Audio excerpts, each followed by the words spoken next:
Good morning. I'm happy and honored to open our first session today, reading Spinoza in Early Modernity. We have three speakers. Our first speaker is, which there's no much need to introduce, is Professor Michael Della-Rocca from Yale University. Professor Della-Rocca, except for his numerous papers, has written two books on Spinoza, Representation and the Mind-Body Problem in Spinoza in 1996, and another book, Spinoza, in 2008. And the title of his lecture is Hume's Encounter with Spinoza's Rationalism. Good morning. Thank you, Noah. And sorry for being late this morning. It was we had an adventure on the way over, but now we're all here, and that's really good. Adventure, I hope. It was a story to remember. I think that's what we'll say. It was a good adventure. Yes. There's a handout going around which will kind of be a guide to some of what I say here. It's not essential for the talk, but it could help you with some of what I go through. So let me begin. Apart from a memorably and perhaps ironically disdainful passage near the end of Book 1 of A Treatise of Human Nature, a passage that I will turn to near the end of this paper, Hume does not engage with Spinoza's thought in any explicit and sustained way. That Hume rarely deigns to discuss Spinoza is perhaps not too surprising, given the apparently unbridgeable differences between their views. Hume, the arch-empiricist, seems to have very little in common with Spinoza, the arch-rationalist. And indeed, each philosopher does have apparently impeccable credentials as either a rationalist or anti-rationalist. Spinoza's rationalism is evident in the thoroughgoing way the principle of sufficient reason, and I'll call this the PSR, the principle of sufficient reason, that hallmark of rationalism structures his system. Hume's anti-rationalism is perhaps nowhere more evident than in his powerful argument against the PSR. This argument is a distinctive anti-rationalist credential for most philosophers who deny the PSR, and this is just about every philosopher. Most philosophers who deny the PSR do so without any explicit argument. So at least Hume has an argument, and we'll look at it in due course later today. And this might by itself be enough to enable Hume to be a member in good standing of the anti-rationalist club. Now, one theme that I will advance in this paper, however, is that there is more similarity between Hume and Spinoza than meets the eye. These similarities are of two kinds. First, there are several principles that guide Hume's system that are, if not rationalist in motivation, at least friendly to rationalism. Principles that also actuate Spinoza's system. Second, Spinoza and Hume agree on how to characterize rationalism itself and on how to elicit rationalism's surprising implications. This characterization of rationalism that Hume and Spinoza both operate with is perhaps superior to the understanding of rationalism to be found in other philosophers, even rationalist philosophers such as Leibniz. That Hume joins Spinoza in accepting this characterization of rationalism may help to explain, as we'll see, Hume's attack on Spinoza in the famously disdainful passage near the end of Book 1 of the treatise. Now, in order to elicit their similar understandings of rationalism, I need first to explore the other similarity between Hume and Spinoza that I mentioned, namely the rationalist-friendly principles that Hume and Spinoza both accept. Hume's acceptance of these principles generates two questions. First, is there an internal tension in Hume's system between these basic principles and Hume's overall anti-rationalism? A tension that renders Hume's system incoherent. And second, given the centrality of these rationalist-friendly principles, what is the fundamental source of Hume's anti-rationalism? The source of his anti-rationalism certainly cannot be these rationalist-friendly principles by themselves. So what then is the source? It is this second question that will be the focus of much of this paper today. Though I will at the end briefly return to the first question, the one concerning internal tension. my search for the source of Hume's anti-rationalism will have the feel of a detective story, a whodunit. And like any good detective story, my story will have its share of surprising twists before the culprit, the source of Hume's anti-rationalism, is finally unmasked. Let me begin to investigate the source of Hume's anti-rationalism by proceeding negatively. I will introduce two familiar Humean principles that are basic to his system and that are congenial to rationalism. Two other such principles will emerge later. Once these principles have been eliminated as sources for Hume's anti-rationalism, we will have a clearer and surprising view of the one remaining possible source. The first principle congenial to rationalism is Hume's claim that conceivability is sufficient for possibility. I'll call this CSP. Thus Hume says, and I'll give just one quote, whatever we conceive is possible, at least in a metaphysical sense. And there were other quotes there, I think, somewhere in the handout. Now, why should CSP, conceivability is sufficient for possibility, be true? Because Hume regards it as an established maxim in metaphysics, as he says, he doesn't explore ways to motivate the CSP. But here's a possible motivation, not necessarily Hume's, a motivation that is far from conclusive, but that brings out CSP's rationalist appeal. One advantage of seeing modal facts as tied to conceivability facts is that we would then have an account of modal facts, a way of grounding them in something, namely conceptual connection or conceptual containment, that is perhaps more familiar. Such an account of modality promises to remove at least some of the mystery from modality. Without such an account, modality threatens to be primitive. And if modality is primitive, we would not be able to give an account of why certain states of affairs are possible and other states of affairs are not. These states of affairs are possible and the others are not, and that's all there is to it. There would thus be no way to render this difference intelligible. Now, a rationalist would embrace CSP to avoid this dark situation of unintelligibility and to render intelligible a class of facts, modal facts, that would otherwise threaten to be mysterious. While Hume does not give this rationalist motivation for CSP, the fact that CSP is congenial to rationalism shows that CSP by itself cannot be the source of Hume's anti-rationalism. How could a principle usable by a proponent of rationalism lead to anti-rationalism? Unless, of course, there is some rationalist antinomy centered on the CSP. But there's no sign that Hume invokes such an antinomy, and I will not pursue that matter further here. The second rationalist-friendly principle in Hume that I want to explore is the view that causation requires conceptual connection. Causation requires conceptual connection. This is CRCC. Okay? Now, according to this principle, if one object or event or anything, if an object A causes an object B, then one cannot conceive of A existing or occurring without thereby being committed to seeing B as existing or occurring. For the proponents of this principle, there is some kind of conceptual connection between the relata and the genuine cause and effect.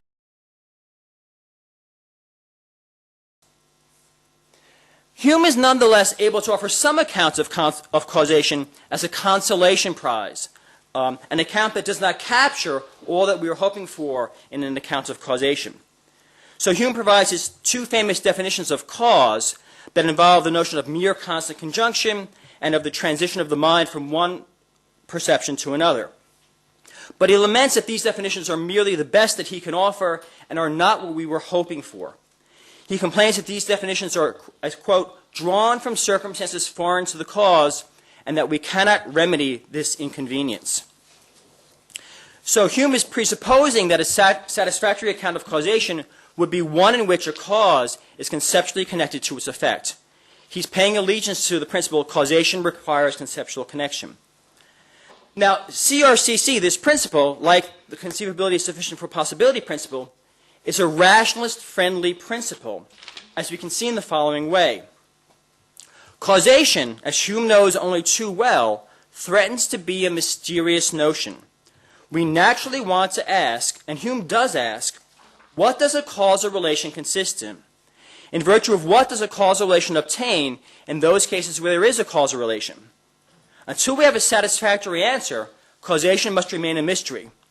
However, if we can explain causation in terms of conceptual connection, then the air of mystery seems to be removed. Or at least we've reduced the notion of causation to something less mysterious, something at work in any process of thought or reasoning, namely conceptual connection. But if causation is, contrary to CRCC, severed from conceptual connection, then can we give an account of what causal relations consist in? If we say that causation consists in some non-conceptual relation R between two things A and B, then we naturally want to ask, in virtue of what do A and B stand in relation R? We can meaningfully ask this question precisely because the relation R between A and B is a non-conceptual relation, and so we can conceive that A exists without standing in this relation to B. But if the relation is a conceptual connection, then there is no room left to ask the question, why do A and B stand in this relation? Because in merely raising the question, we are already thinking of, conceiving of A, and in conceiving of A, we thereby, if indeed there is a conceptual connection here, we thereby are in a position to see B coming. We see that A is connected to B, and thus we are not able to conceive of A without B. So without CRCC, without the principle that causation requires conceptual connection, A's causation of B would remain a mystery, a brute fact. Because a rationalist avoids such brute facts, a rationalist would welcome the CRCC principle, which ties causation to conceptual connection, and so promises to remove some of the mystery surrounding the notion of causation.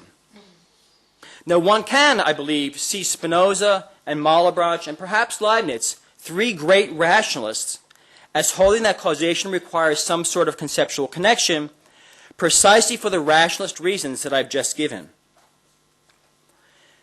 Now, Hume's acceptance of conceivability is sufficient for possibility, and his acceptance of causation requires conceptual connection, his acceptance of these principles, which are congenial to rationalism, does not mean, of course, that Hume is thereby a rationalist. Hume is not a rationalist, I'm saying. Nonetheless, the presence of these principles friendly to rationalism in Hume can lead us to ask, what is the source of Hume's anti-rationalism? Again, this is the detective story question that will propel us throughout most of the rest of this paper. To answer this question about the source of the anti-rationalism, I want to examine how, despite his agreement that causation requires conceptual connection, Hume nonetheless avoids a full-blown rationalist account of causation. One difference between Hume on the one hand and rationalists such as Spinoza and Malebranche and Leibniz on the other is that, as I have indicated, these rationalists hold that there are causal and conceptual relations among things in the world, and Hume denies that there are such relations, or at least he denies that there are causal relations of the kind that he and the rationalists and we were eager to have.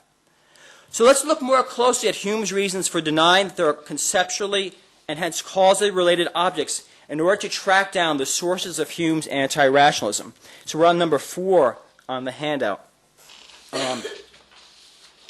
Now Hume argues that there are no necessary connections and thus no causal relations among objects in this way. And this is now 1, 2, and 3. 1, purported causes such as A and purported effects such as B are distinct objects. 2, distinct objects are separable. Thus 3, A and B are not necessarily connected and so not causally connected. The same would hold for any candidates for being items causally related, and so for Hume, no object is genuinely, causally, or necessarily connected to any other. Everything is loose and separate. Now 3, the claim of looseness and separateness, is a claim that rationalists tend to deny. And Hume needs only 2 premises to reach this anti-rationalist conclusion. The first premise, number 1, claims rather uncontroversially that candidates for being cause and effect, such as flame and heat, or the motion of one billiard ball and the motion of another billiard ball, are distinct. So number 1, that claim seems relatively uncontroversial. The second claim seems more controversial. It is in effect Hume's separability principle, which he introduces early in the treatise. He says whatever objects are different are distinguishable, and whatever objects are distinguishable are separable by the thought and imagination. Given the distinctness of the purported cause and effect, and given the separability principle, which implies that distinct things such as A and B are separable and thus not necessarily connected and not causally connected. Given all this, it follows that A and B are not causally connected. Thus, it is the claim of distinctness, together with the separability principle, that generates a difference between Hume and at least some rationalists with regard to whether genuine causal relations of the kind that Hume and the rationalists and we were hankering after, whether genuine causal relations obtain in the world. Perhaps then it is to these two premises, 1 and 2 on the handout, that we should turn in order to find the source of Hume's anti-rationalism. Let's see. The first premise, the claim that the motion of one billiard ball is distinct from the motion of another billiard ball, is, as I noted, uncontroversial and apparently not a distinctively anti-rationalist claim. Rationalists and anti-rationalists alike can agree, it seems, that the flame is distinct from the heat, or that the motion of one ball is distinct from the motion of another. So it seems that we can eliminate one, the claim of distinctness, as the source of Hume's anti-rationalism. And we must conclude, it seems, that if the source of Hume's anti-rationalism is to be located somewhere in the argument from 1 and 2 to 3, then the anti-rationalist weight must be borne by claim number 2, by the separability principle. This principle now seems to be the most likely suspect in the search for the source of Hume's anti-rationalism. And I think this suspicion is confirmed once we see not only that Hume can use 1 and 2 as premises in an argument for the lack of necessary connection between purported causes and purported effects, but once you also see that Hume even more explicitly uses these very premises, 1 and 2, in his most direct argument against the PSR itself, the principle of sufficient reason. Here's the argument. This is the quote that goes from the first page to the second page of the handout. This is in section 133 of Hume's treatise. All distinct ideas are separable from each other, and as the ideas of cause and effect are evidently distinct, 'twill be easy for us to conceive any object to be non-existent this moment and existent the next, without conjoining to it the distinct idea of a cause or of a productive principle. The separation, therefore, of the idea of a cause from that of a beginning of existence is plainly possible for the imagination, and consequently the actual separation of these objects is so far possible that it implies no contradiction nor absurdity, and it is therefore incapable of being refuted by any reasoning from mere ideas, without which 'tis impossible to demonstrate the necessity of a cause. So Hume is saying this: because of the separability principle, any purported effect B could exist without any and every other distinct event that might be thought to serve as its cause. Thus B could exist without a cause. I regard this as an argument against the PSR, or at least against the necessity of the PSR. To say that an event need not have a cause, as Hume says here, is to allow that an event can just pop up into existence. Such an object, without a cause, would exist for no reason, and thus such an object would be a counterexample to the PSR. So all Hume needs to do in order to challenge the PSR and the foundation of rationalism is, all he needs is 1, the claim of distinctness, and 2, the separability principle. And again, since that claim number 1 seems to be neutral with regard to rationalism and anti-rationalism, it seems that 2, the separability principle, must be doing the anti-rationalist heavy lifting. So let's turn now to Hume's motivation for his controversial separability principle, in order to get some deeper insight into the way the separability principle may ground Hume's anti-rationalism. The motivation for the separability principle that we uncover will, I think, be rather surprising. Actually, only a few people have investigated the sources of Hume's separability principle, and Don Garrett seems to have gone the furthest here. So let's begin with Garrett's account of the motivations for the separability principle. Garrett argues convincingly that Hume's most important motivation for the separability principle turns on his assumption that distinguishability and separability are coextensive. So the question of Hume's separability principle, of the basis for it, now becomes this: how would Hume justify the coextensiveness of distinguishability and separability? Garrett notes that Hume does not seek to justify this assumption, but he claims on Hume's behalf that Hume could argue that the only apparent counterexamples of the coextensivity of distinguishability and separability are those provided by distinctions of reason. And Hume could claim, Garrett says, that Hume has successfully explained these apparent counterexamples away. So let's explore Garrett's suggestion here. In particular, I want to consider briefly why distinctions of reason might initially be thought to be counterexamples of the separability principle, and why Hume might think that he has averted this threat.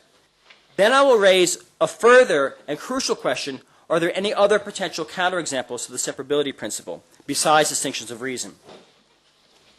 So Hume's examples of distinctions of reason include the distinction betwixt figure and the body figured, and motion and the body moved. These are distinctions that are not substantial distinctions. They're just real distinctions. Other examples in Hume include the distinction between figure and the shape of a body. Each of these examples in Hume is what Descartes would call a modal distinction. This is the kind of distinction that for Descartes obtains between a mode of a substance and the substance of which it is a mode, or between two modes of the same substance. For Descartes, the shape of a body is a mode of that body, a particular way in which the body exists. Descartes reserves the term distinction of reason for the distinction between a substance and its essence, or its principal attribute, or between a substance and any one of its unchanging features, such as duration and existence. Shape, at least for Descartes, is a changing feature of a substance, and so the shape of a substance is modally and not merely rationally distinct from the substance. The Cartesian modal distinction and distinction of reason are both to be distinguished from what Descartes calls a real distinction, which is a distinction between, in Latin, between res, between things or substances. Two or more really distinct things are capable of existence apart from one another. That is, they are separable. This is from Descartes in Principles, Part 1, Proposition 60. Now, although Hume does not use the term real distinction, as Descartes uses it, it's clear that for Hume, things that are distinct, and not merely distinct by reason, are really distinct in Descartes' sense, and thus are capable of separate existence. So in saying that all distinct things are separable, Hume says that distinct things are in this respect like Cartesian substances. And he is saying that things that are merely rationally distinct are not separable. In this light, what Hume regards as merely rationally distinct things might appear to be counterexamples to Hume's own separability principle. Rationally distinct things are for him inseparable, and nonetheless they seem to be distinct. They are, after all, rationally distinct. And Hume stresses that we do distinguish them. Thus, as inseparable, yet seemingly distinct things, such items appear to violate the separability principle, according to which distinct things are inseparable. And here we seem to have rationally distinct things that are inseparable. So Hume but he doesn't see distinctions of reason as a threat to the separability principle. As he explains, the body and its shape are inseparable and are also not distinct. And similarly for the color and the shape of the body, etc. In effect for Hume, things that are rationally distinct are not distinct. Or, to put the point less misleadingly and in a more Cartesian fashion, things that are rationally distinct are not really distinct. Why is this so for Hume? For him, the mere rational distinction between the color and the shape of a particular, his example is a particular white globe, the mere rational distinction between the color and the shape of a white globe is made possible by the different resemblances that the white globe bears to other objects. For example, the resemblance it bears to other white objects, and the different resemblance that it bears to other round objects. Garrett explains Hume's point this way. We don't need to go into detail on this, but I just want to give you the flavor of what Hume's account of rational distinction is. So Garrett says this, that with a distinction of reason, there is certainly a sense in which a distinction has been made, but it is not a distinction between two different perceptions or objects. Instead, Garrett says, we have distinguished two aspects of the one perception token, or as Hume puts it, two separate resemblances, that is, two different ways in which it may resemble others. Strictly on this reading of Hume, we do not distinguish the color and the shape, and indeed they are not distinct, or at least they are not distinct in the shape of distinction at work in the separability principle, namely Cartesian real distinction. Now, I'm not concerned to explain further here or even to defend Hume's conception of distinctions of reason. Okay? The point I want to stress, however, is that for Hume, merely rationally distinct things, like the distinction between color and shape of an object, merely rationally distinct things are not counterexamples for Hume to a separability principle. So let's grant Hume that rationally distinct things pose no threat to the separability principle. Garrett argues that seeing Hume this way enables us to see how he does or could argue for the separability principle. Garrett claims that since distinctions of reason are the only potential counterexamples to the separability principle, Hume could argue that with his account of rationally distinct things as not distinct after all, he has removed the key obstacle to accepting the separability principle. However, contra Garrett, there is another important group of potential counterexamples to the separability principle. Things that may perhaps be seen as distinct and yet inseparable. These potential counterexamples are things that are causally, and thus for Hume, necessarily connected, in seeming violation of the separability principle. So in order to be confident of the separability principle, we and Hume not only need to be confident that rationally distinct items are not in fact distinct, but we and Hume also need to be confident that there are no cases of distinct yet causally and thus necessarily connected things. How could Hume establish this claim, which is needed for the defense of the separability principle? How could he establish this claim that distinct yet causally and necessarily connected things don't exist? One might think that in order to rule out such cases, Hume could appeal to the point he makes later in the treatise in section 133, which I quoted earlier. Hume could appeal to that point that there are distinct things, but they are not causally and necessarily connected. That is, one might appeal to what I characterized earlier as Hume's argument against the PSR. But to invoke this later argument in order to defend the separability principle would be to beg the question. For Hume, as we saw, he establishes in Treatise 133 that distinct things are not causally and necessarily connected by explicitly appealing to the separability principle. So Hume cannot appeal to the conclusion of section 133 in order to defend the separability principle. That would be to beg the question. The only option that I can see that is available to Hume is to say that if there are causally and necessarily connected things, then those things are not distinct in the sense of distinct that Hume is interested in. Rather, those things are only rationally distinct. So the claim that Hume needs, I think, in order to defend the separability principle is not that there are distinct things and they are not necessarily causally connected. That claim would be question-begging in this context. Rather, the principle that Hume needs in order to defend the separability principle is what I'm calling principle N. This is on number 7 in the handout. N is, I just gave it the label N for no particular reason, in violation of the principle of sufficient reason, perhaps. He says N, this is what he needs, I think. If there are causally and necessarily connected things, then those things are merely rationally distinct. This principle, unlike the claim that there are distinct things and those things are not necessarily connected, this principle doesn't presuppose that there are distinct things.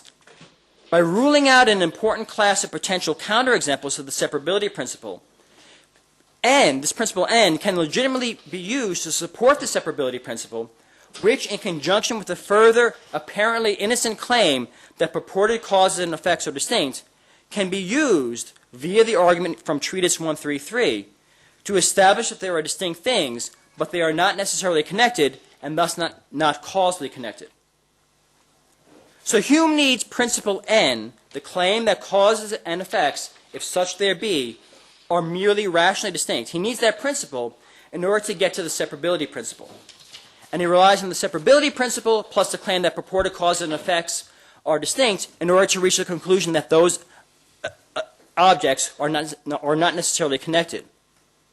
It follows that because genuine causation requires necessary connection, no distinct events or objects are genuinely causally connected.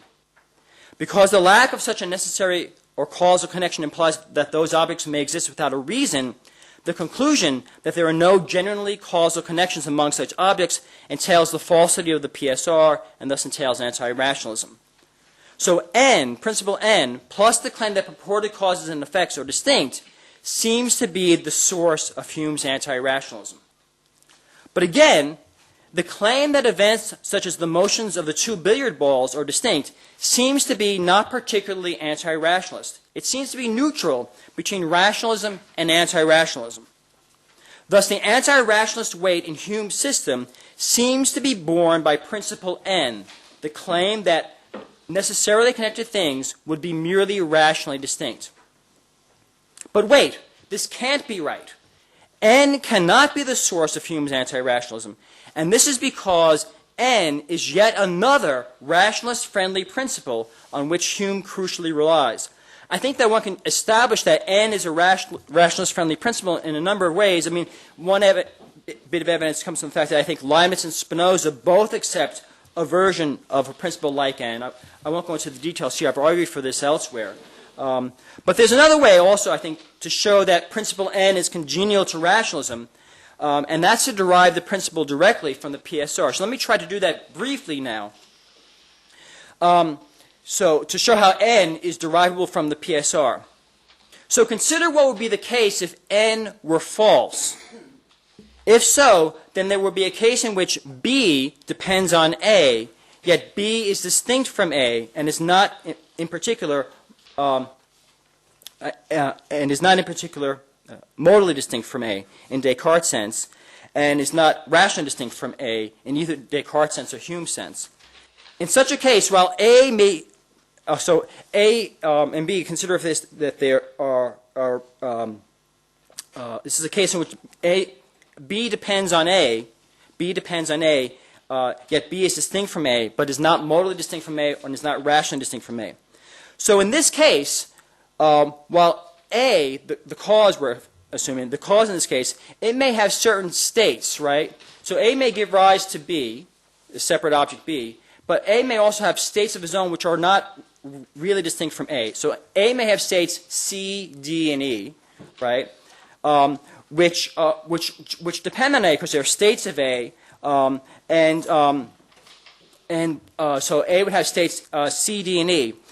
But B would be dependent on A because it's the effect of A, but B would not be a state of A. So there would be two kinds of dependence here. If we assume that principle N is false, two kinds of dependence here. A would have, depending on it, states of A, like its shape or size or whatever, states C, D, and E.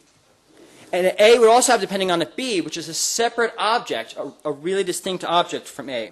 So we'd have two different kinds of dependence relations. The kind of dependence whereby a state inheres in that of which it is a state. This is the relation between C, D, and E and A. And the relation whereby something that is not a state of a thing depends on that thing. This would be the dependence relation whereby B, the distinct object, depends on A. Now, these two different kinds of dependence relations, these are relations that might be called inherence and what might be called non-inherent dependence. Of these two different kinds of dependent relation, we can ask, in virtue of what is it the case that only one of these relations of dependence is also a relation of inherence, of one thing being a state of another? What prevents the relation between A and B from being a relation of inherence? That is, what prevents B from being a state of A? After all, B, like C, D, and E, also depends on A. Yet what is it that makes C's relation to A one of inherence or statehood, and B's relation not one of inherence or statehood? It doesn't seem as if there's anything illuminating we can say in answer to this question other than to say the difference between inherent dependence and non-inherent dependence is just that the former is a relation of inherence and the latter is not. There's nothing more to be said about the difference. But to say this is to treat the difference between these two different kinds of dependence relations as primitive, as not explicable. And to do that would be to take the difference between the two dependence relations as a brute fact, a violation of the PSR. So if we have the falsity of N, we have two different kinds of dependence relation. The relation whereby states depend on a thing, like shape and size depend on a thing, and a totally different kind of dependence relation whereby distinct effects depend on their distinct causes. That's what would be the case if N were false. But to treat those two different dependence relations as radically different would be to treat the difference between those dependence relations as inexplicable and a violation of the PSR. So there's pressure stemming from the PSR to assimilate the apparently different kinds of dependence relations to one another. Dependence generally must be assimilated to the relation between a thing and its states. That's what the PSR would dictate.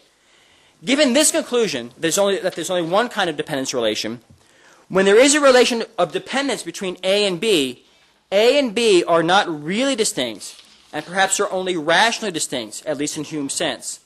So one can see how the PSR, which would preclude any primitive relations of dependence, PSR would lead to an understanding of dependence, according to which things dependent on one another are not really, but only rationally distinct, at least in Hume's sense.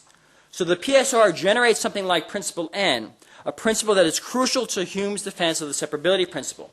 So N is yet another rationalist-friendly principle playing an important role in Hume. And given that the separability principle derives, as we've seen, from N, it turns out that the separability principle is, after all, a rationalist-friendly principle too. So this result leaves us in a surprising place. Far from it being the case, as we have suspected all along in this paper, that the separability principle is the source of Hume's rationalism, far from that being the case, it now turns out in the shocking denouement that this is not the case at all.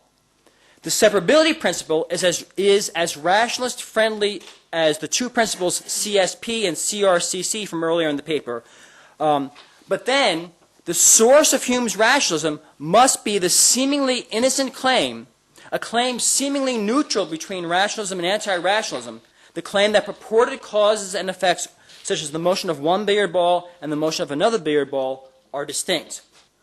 Recall that the separability principle plus the innocent claim that purported causes and effects are distinct were enough to generate Hume's rejection of the PSR. While we have been, like bumbling detectives, focusing all our attention on interrogating the innocent separability principle, it turns out that the unobtrusive claim that purported causes and effects are distinct was all along busily undergirding, supporting Hume's anti-rationalism. The claim that purported causes and effects are distinct, the fact that fire is distinct from heat, that motion of one billiard ball is distinct from the motion of another, that claim is now unmasked as the real culprit, or hero if you like, behind Hume's anti-rationalism. This result makes Hume's simple argument against the PSR even more lethal. With this argument, Hume puts tremendous and unwelcome pressure on the rationalist. He takes two principles that rationalists do or should adopt, namely principle N and the separability principle, and he uses these principles against the PSR and against rationalism itself. The only tool that Hume needs to twist rationalism against itself is the innocent claim that objects or events such as fire and heat, and objects such as causes and effects generally, are distinct. So Hume is thus perniciously putting the rationalist in an exceedingly difficult position. In order for the rationalist to accept the PSR and claims congenial to rationalism such as the separability principle and principle N, the rationalist must deny then that there can be distinct objects. That's what the rationalist needs to do to support rationalism. He has to deny that there can be distinct objects.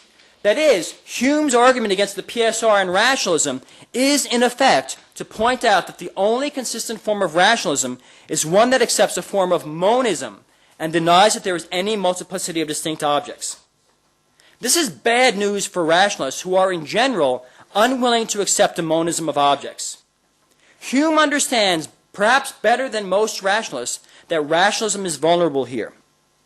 Leibniz is one rationalist, one purveyor of the PSR, whose system would be threatened by this Humean argument. Leibniz upholds the PSR, or at least he wants to, and at the same time Leibniz wants to, it seems, deny monism. Hume says, in effect, to Leibniz, you can't have it both ways, Leibniz. Either embrace monism or give up your precious PSR. However, unsurprisingly perhaps, Spinoza's rationalism is left untouched by this Humean onslaught. Here Spinoza is coming back into the paper, and which means we're almost at the end. Spinoza's rationalism is left untouched by this Humean onslaught, and that's because Spinoza gets it. He sees what a rationalist as such has to accept, and he does not flinch. He embraces monism. And perhaps it is because Spinoza doesn't or wouldn't flinch in the face of Hume's best arguments against rationalism that Spinoza comes in for especially harsh invective near the end of Book 1 of the treatise in that famously disdainful passage. Hume sees perhaps that Spinoza is unlike most rationalists in that Spinoza's rationalism can be used against itself. So instead of showing that Spinoza's rationalism is internally in conflict because it rejects the monism that is required by rationalism, Hume has to slam Spinoza for rejecting, unlike most rationalists, Hume's first premise, that is, the claim that objects, such as purported causes and effects, are distinct and that monism is false. So in his one explicit discussion of Spinoza in the treatise, Hume characterizes Spinoza's monism as, quote, this hideous hypothesis. He hates monism. It's a hideous hypothesis. For Hume, there is obviously multiplicity in the world. There's obviously distinct things in the world. And Spinoza's monism is to be rejected on that basis. So unlike other rationalists who may accept Hume's anti-monist premise and Hume's rationalist-friendly separability principle, and yet incoherently and vainly seek to avoid Hume's anti-rationalism, Spinoza clear-headedly rejects the Humean anti-monist premise, the premise that is the source of Hume's anti-rationalism. Because Spinoza cannot be charged with this incoherence, Hume has no choice but to attack Spinoza's monism head-on and to deny its guiding insight. Now, in the face of Hume's attack, a Spinozist may find a glimmer of hope in the fact that Hume does not seem to offer an argument for his anti-monistic premise. The premise that there are distinct objects is, of course, enormously intuitively plausible that there are distinct objects, but Hume seems merely to assume that there are distinct objects. So that's one glimmer of hope.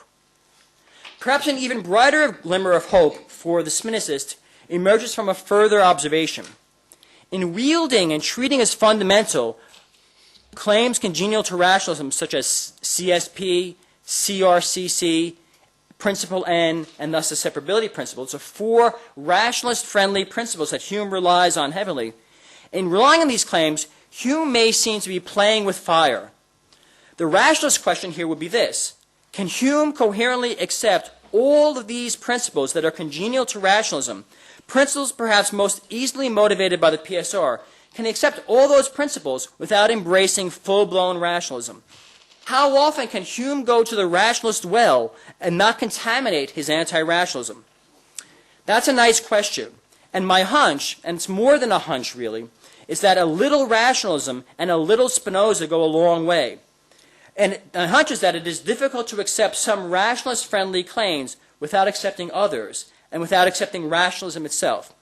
Perhaps one can perform this feat, but I don't see how it can be done.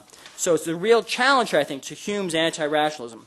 Thus, there's a worry that there's an internal tension within Hume's anti-rationalist system, and I think that this potential internal tension in Hume can be creative. Hume's system is often and rightly seen as threatened by a conflict between his skepticism and his naturalism, and the exploration of this tension has been very creative in the Hume literature. But my new worry here about a tension between Hume's tendency to embrace rationalist-friendly principles as fundamental and his overall anti-rationalism is one that I hope may also lead to new insights into Hume's philosophy and into the philosophical matters he addresses. And perhaps even more important for our purposes here today, this new worry about Hume suggests that Spinoza's rationalism may, after all, be better off than the anti-rationalism of Spinoza's opponents. Thank you very much.